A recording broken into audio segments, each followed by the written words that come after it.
सतहिंदी.com में आपका स्वागत है। मैं हूं मुकेश कुमार।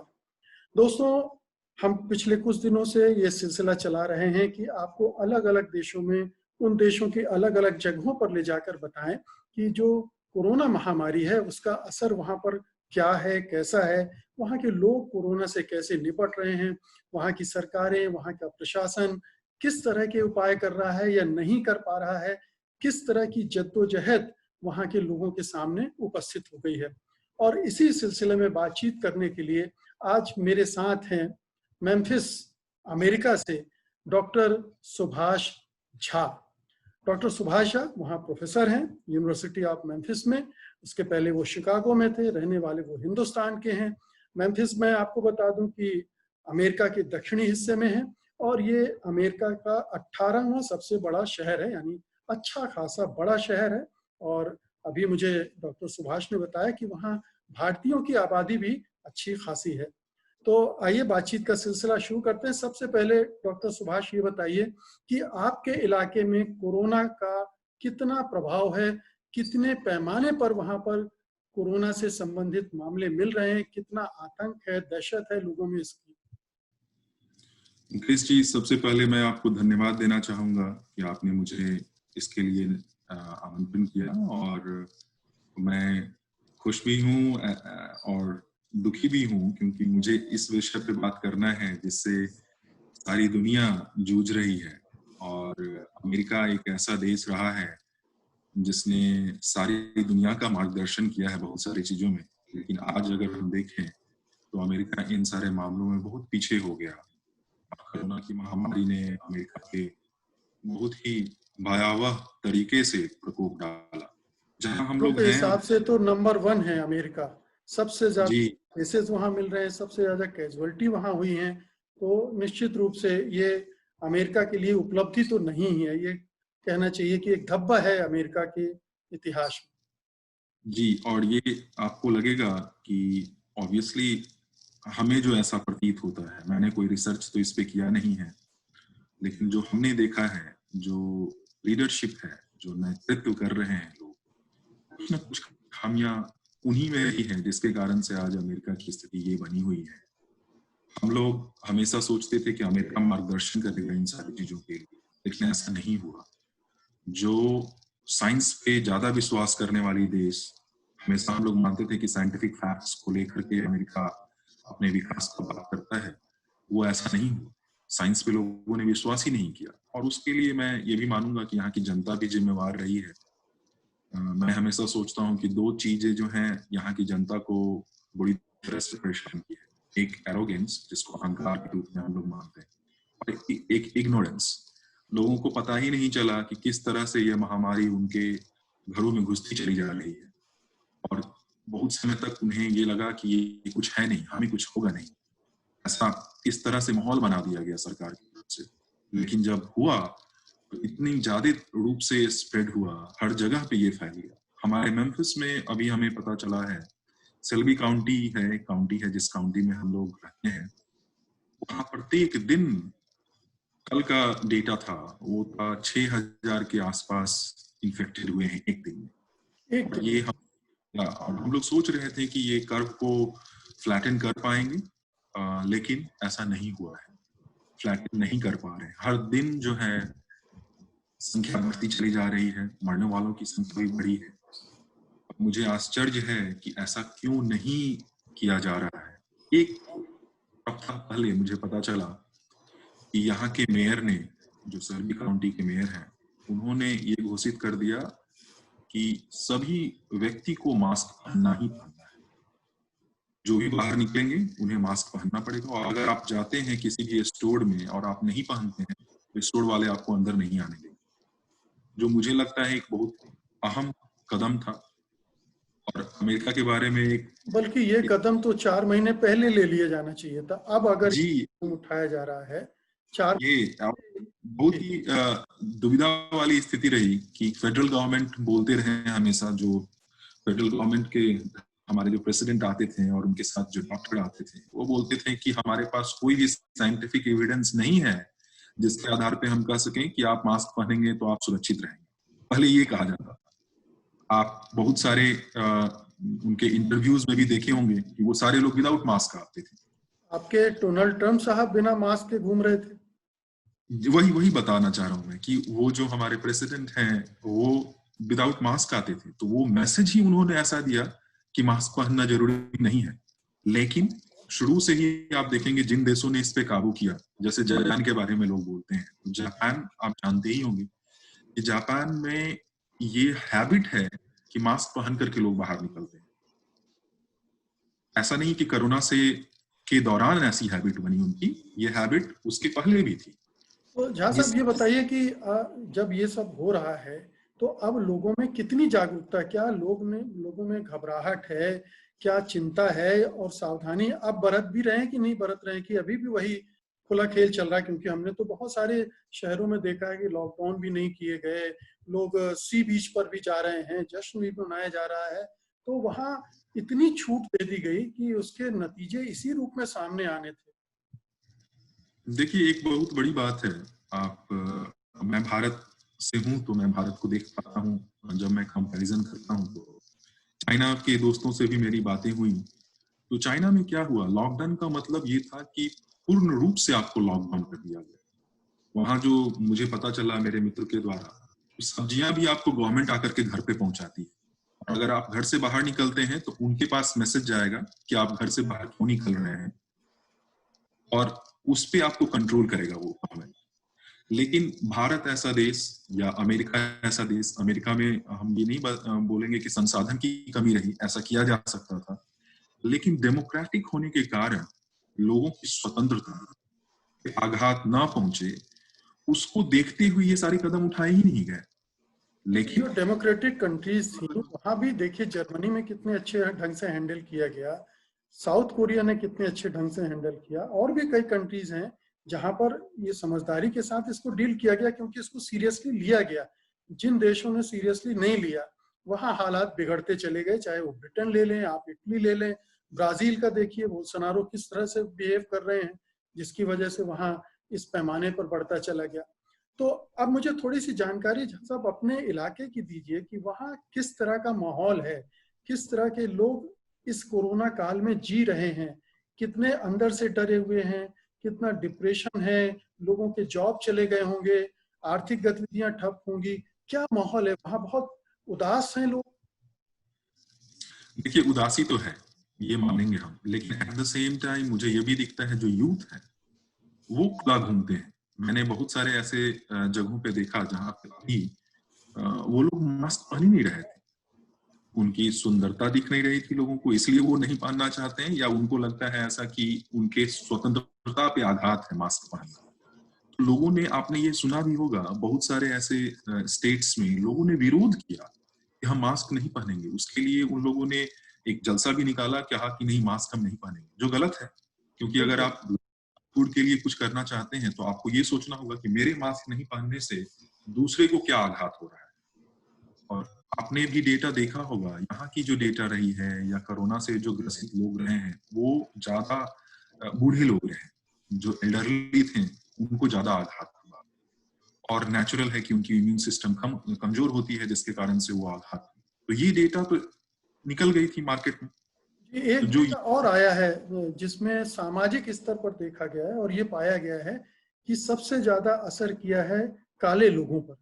जो डेथ हुई है वो काले लोगों की हुई है, क्योंकि ठीक है उनको खाना पीना उस ढंग से नहीं मिलता जैसे गोरे लोगों को मिलता है, और उनका इम्यून सिस्टम कम होगा, कमजोर होगा, और उनको हेल्थ फैसिलिटी भी ठीक से नहीं मिल पाती है। तो ये वहाँ जो गैर बराबरी है रंग के आधार पर, उसका असर भी कोरोना काल में देखा जा रहा है। जी, ये बहुत बड़ी बात आपने कही, और मैं इसको बहुत ही ओपन रूप में कोई नहीं कहेगा।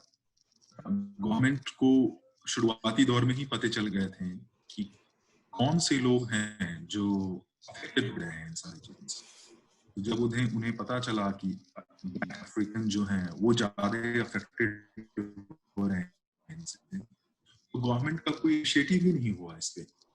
ये आज भी हो रहा है जिसमें गवर्नमेंट ने कोई काम किया ही नहीं। लेकिन जब धीरे धीरे ये लगने लगा कि नहीं, इसका इफेक्ट दूसरे लोगों पे भी पड़ने वाला है, मरने वालों की संख्या में गोरे लोग भी आने लगे, तब लोगों को लगा कि नहीं, अब तो कुछ करना होगा। और ये वास्तविकता है कि जब लगा लोगों को कि ये ब्लैक्स मर रहे हैं तो छोड़ दो उनको, ऐसा हुआ, ऐसा गवर्नमेंट की तरफ से हुआ, जो बहुत बड़ी बात हुई। और ये कॉन्फ्लिक्ट स्टेट और फेडरल गवर्नमेंट में अभी भी चलता रहा। अगर आपने सुना होगा, न्यूयॉर्क में बहुत ज्यादा लोग मरे थे, अभी बहुत सारी चीजें कंट्रोल कर पाए, तो वहां का मेयर और फेडरल गवर्नमेंट में हमेशा कॉन्फ्लिक्ट चलता रहा, क्योंकि वहां के मेयर ने कहा कि नहीं, हम ओपन नहीं करेंगे, जब तक हम कंट्रोल नहीं कर पाते तब तक हम अपनी इकोनॉमी को ओपन नहीं करेंगे। और उन्होंने ऐसा किया, तो देखिए आज बहुत हद तक वो कंट्रोल कर पाए। आज के वक्त में मुझे ऐसा लगा है कि जो साउथ का पार्ट है यूएस का, वो ज्यादा अफेक्टेड हो रहा है। जैसे फॉर एग्जांपल आप फ्लोरिडा को देखेंगे, टेनेसी है, जॉर्जिया है, लुजियाना है, और वहां पर ब्लैक की संख्या बहुत है, मतलब ब्लैक ही है लोग यहाँ पे। यहाँ भी कॉन्फ्लिक्ट चल रहा है स्टेट में एंड फेडरल में। कोई एक रूल निकल करके आया ही नहीं, हर स्टेट अपने हिसाब से रूल्स निकालते रहे। आश्चर्य की बात ये भी है कि जो ट्रम्प के सपोर्टर, टेक्सास में ट्रम्प के बहुत सारे लोग सपोर्ट कर रहे हैं।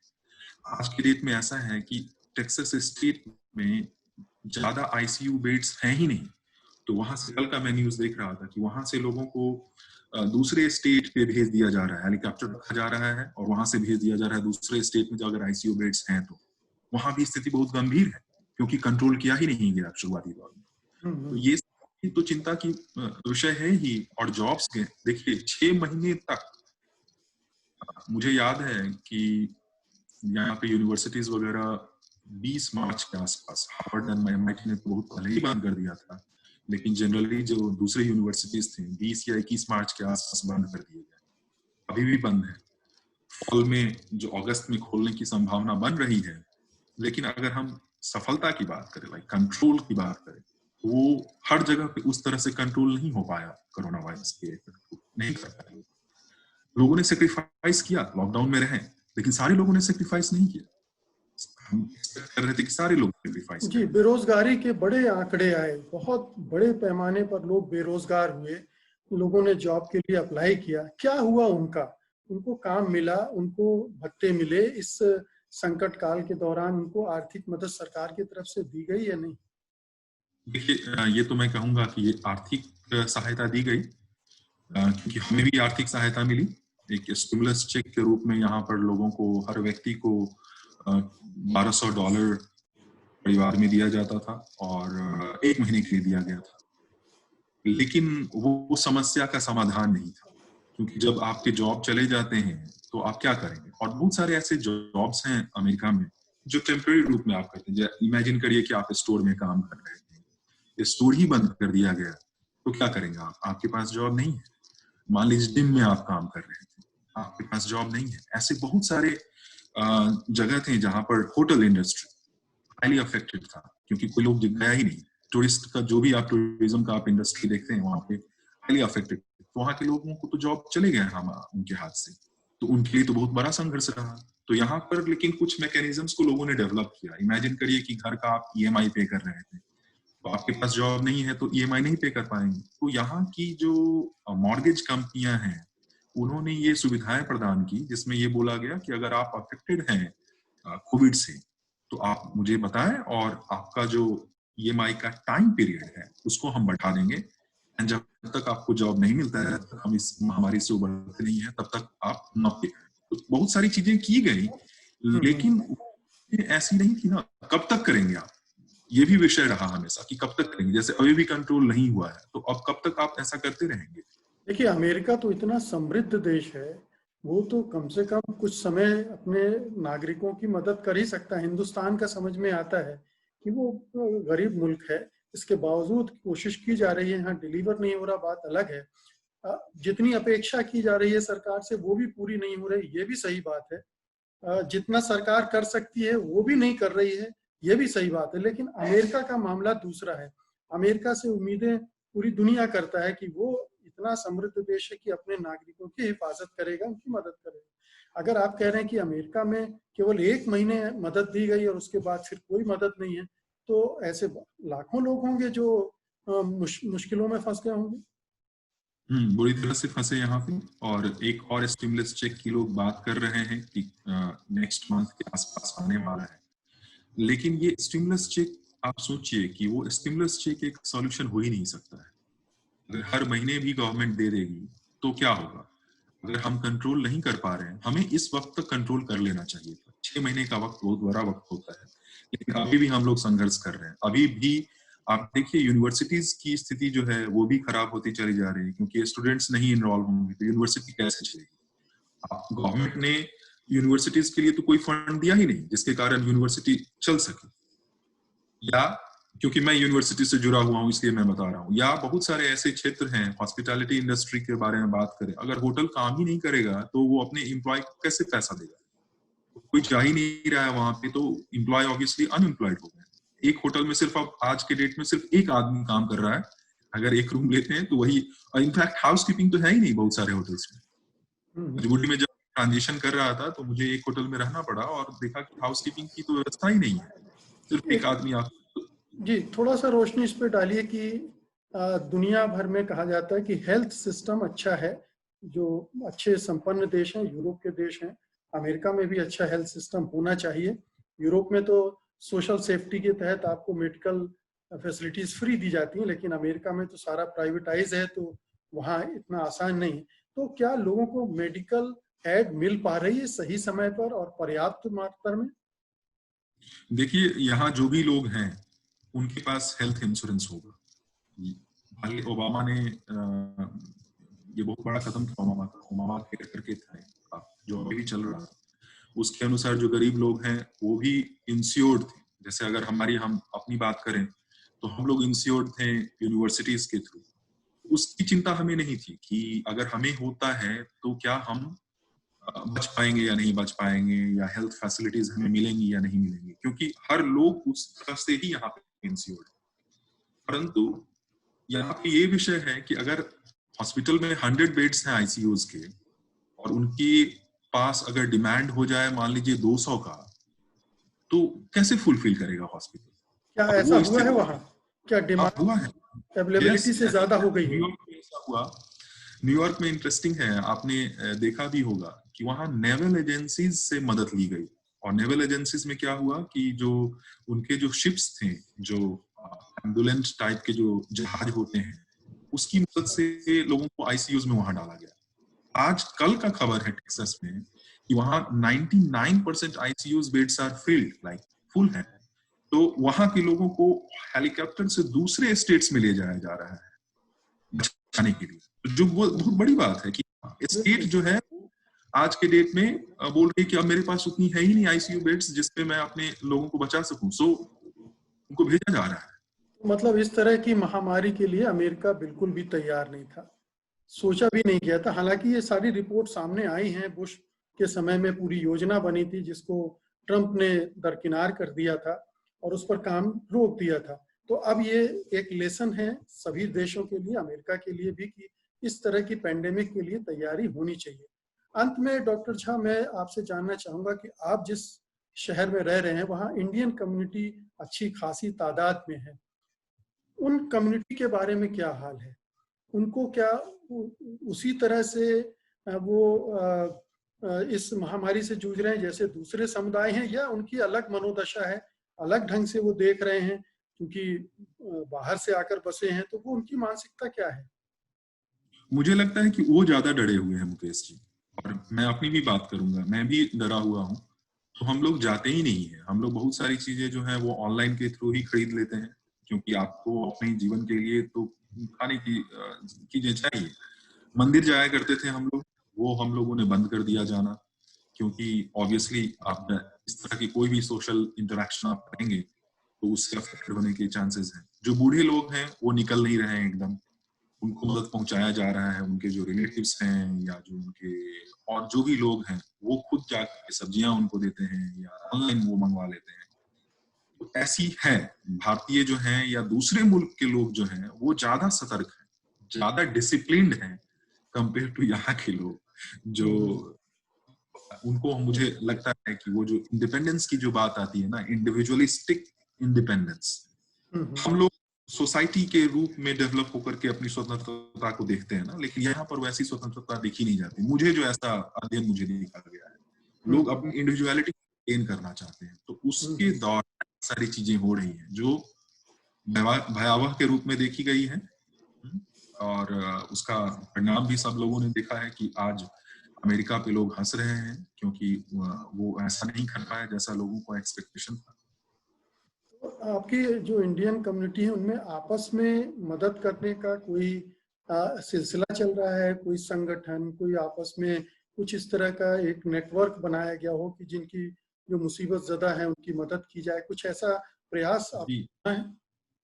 जी, हमें पता चला जब मैं मेम्फिस में आया और जब मैं इंडियाना में था शिकागो के पास, तो भी मुझे पता चला था यहाँ पर सिख कम्युनिटीज हैं या डिफरेंट साउथ इंडियन कम्युनिटीज हैं, वो कॉलेजेस में जाकर के हर वीक उन्होंने खाना बांटा है स्टूडेंट्स को, और उन्होंने बहुत सारे ऐसे वेबसाइट्स पेजेस बनाए जहाँ पे बोला गया कि अगर कोई आदमी जॉब लूज कर गया है और उसके पास अपनी जीवन यापन करने के लिए पैसे नहीं हैं या खाने के सामान नहीं है, तो वो उनसे कांटेक्ट करे और उनको फ्री में वो सारी चीजें मुहैया कराई गई।